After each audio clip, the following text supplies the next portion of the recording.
Sekarang mungkin nggak umat Islam suatu ketika di Sungai Cimanuk ada orang tenggelam, tolong, kamu agamanya apa? Kristen, masa bodoh loh gitu.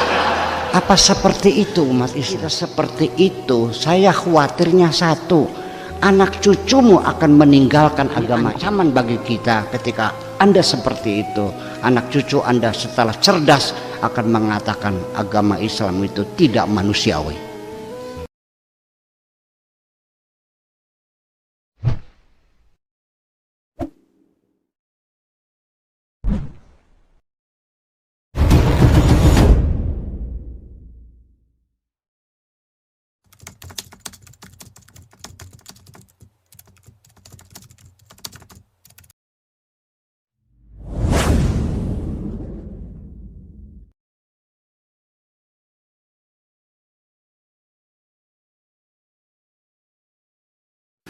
Biasanya setiap dialog di mana saja satu, ujung-ujungnya pertanyaannya tidak lebih bab sholat, bab wudu.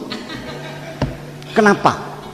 14 abad lamanya kita belajar Islam hanya belajar bab sholat dan wudu, bukan sebagai guide of life. Ini satu. Yang kedua, dalam berdialog itu ada etika, namanya adabul munadharah. Dalam berdialog itu coba giliran berbicara. Ketika lawan bicara mau ngomong, kamu dengarkan. Ketika kamu ngomong, kamu bisa mendengarkan. Kalau dua-duanya berbicara namanya bertengkar, bukan dialog. Etikanya lagi dalam berdialog, jangan pernah menyalahkan teman bicaramu. Nggak boleh dong, salah itu nggak boleh, itu nggak etis itu. Jangan menyalahkan. Menurut pendapat saya kan gitu, temannya bilang hijau, menurut pendapat saya ini merah. Ketika didiskusikan tetap tidak ada pendekatan, ya sudah, biarkan dua hal itu berbeda. Apa salahnya kita berbeda? Suruh siapa? Suruh sama nih. Allah nggak mau sama kok. Sebab kalau kita menyalahkan, satu contoh punten, Anda wajib wudu pegang Quran, lalu ada orang yang tidak wudu lagi, kamu salahkan, itu salah. Anda jangan memaksakan pendapat Anda kepada orang lain dong, karena masalah wudu ini mukhtalafun alaih, satu hal yang masih tidak ada kesepakatan. Jadi apa yang Anda yakini Anda lakukan. Ketika ada orang berbeda dalam fikih itu tidak pasti.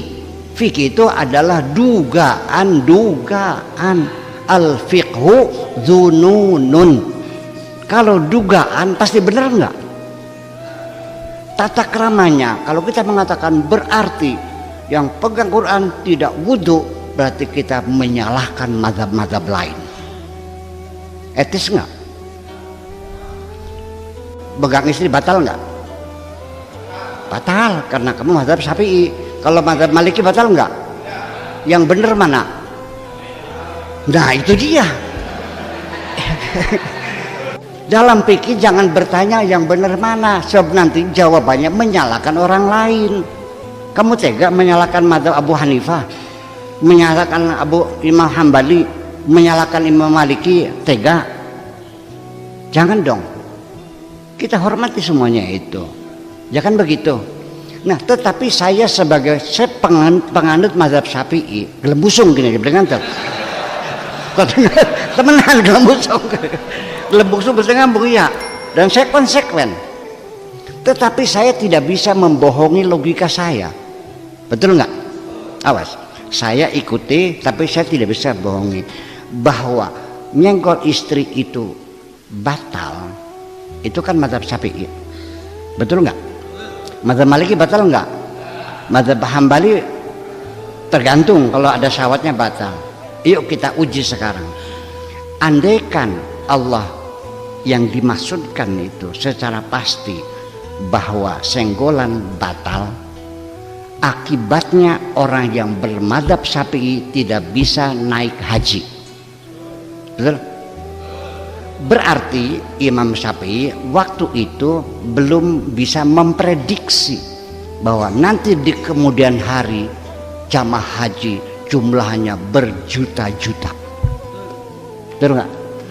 Satu. Ini bukan lagi menghina Imam Syafi'i, bukan ini. Kalau kita bicara itu, Buya nih ngece Imam Syafi'i. Ini beli paham.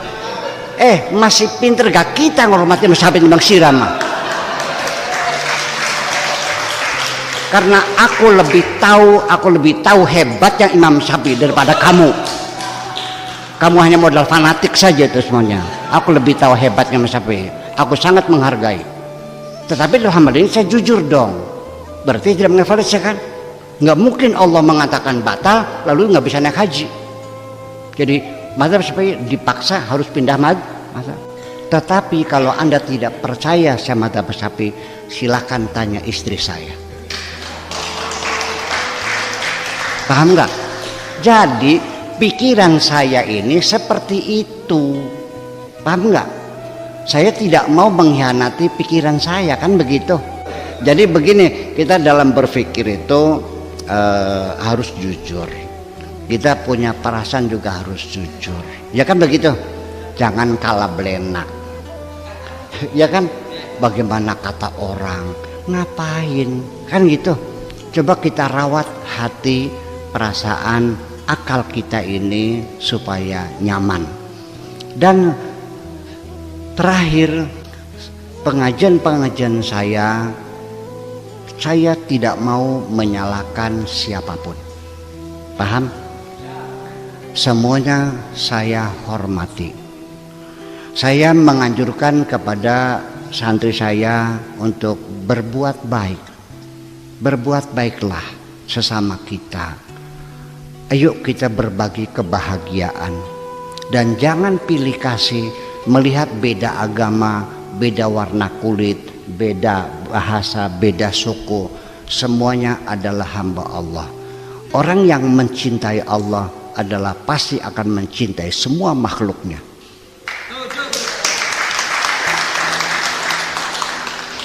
Ada hadisnya, orang itu banyak maksiatnya. Dia masuk surga hanya karena gara-gara dia melihat kucing kecil yang kedinginan. Dia peluk, ya, sampai ke rumah, dibersihkan, dilapin. Allah berterima kasih kepada kucing yang kedinginan yang dia berikan kasih sayang itu. Nah, sekarang mungkin enggak umat Islam suatu ketika di Sungai Cimanuk ada orang tenggelam, tolong, kamu agamanya apa? Kristen, masa bodoh loh gitu.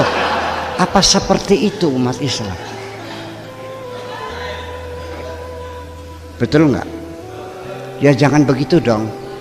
Kalau pikiran kita seperti itu, saya khawatirnya satu, anak cucumu akan meninggalkan agama ini. Iya, siapapun berbuat baik, tolonglah hormati mereka. Jangan melihat agamanya apa, jangan melihat sukunya apa, siapapun. Ya, ada orang yang sangat baik sekali, seumur hidup tidak pernah menikmati kehidupan ini, menimang-nimang penderitaan anak-anak dunia yang sengsara. Namanya Bunda Teresa. Saya menyatakan bela sungkawa, menghargai kebaikan dia yang sangat manusiawi. Tapi saya dikecam oleh teman-teman, Kiai Sakur kayak kurang pegawaian, nangisi wong kafir. Jadi kalau dia kafir tidak ada kebaikannya. Begitukah Anda berpikir? Ini ancaman bagi kita ketika Anda seperti itu. Anak cucu Anda setelah cerdas akan mengatakan agama Islam itu tidak manusiawi. Paham nggak? Itu maksud saya, dengan tidak mengurangi keimanan kita. Kita orang Islam itu harus bisa menghormati orang lain. Jangan lihat agamanya apa, orang itu baik ya kita hormati dong. Betul enggak? Nelson Mandela yang telah bisa membangun negara Afrika Selatan begitu indah, dia padahal di penjara 20 tahun setelah jadi presiden tidak ada dendam di antara mereka, rekonsiliasi. Para ulama kita tidak ada yang menghargainya karena dia bukan orang Islam. Saya kecewa sekali dengannya. Ya, saya bukan agama Nasrani, saya bukan Yahudi, saya Muslim kok.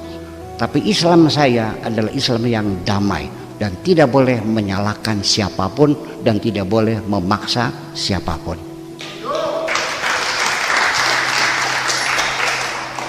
Jadi yuk umat Islam, bisa enggak mulai sekarang stop, jangan saling menghujat, jangan saling mengkafirkan, jangan saling menyalahkan. Apa yang kau yakini silakan Anda amalkan dalam ruang privat Anda, jangan dibawa ke ruang publik. Terima kasih. Assalamualaikum warahmatullahi wabarakatuh. Itu aja.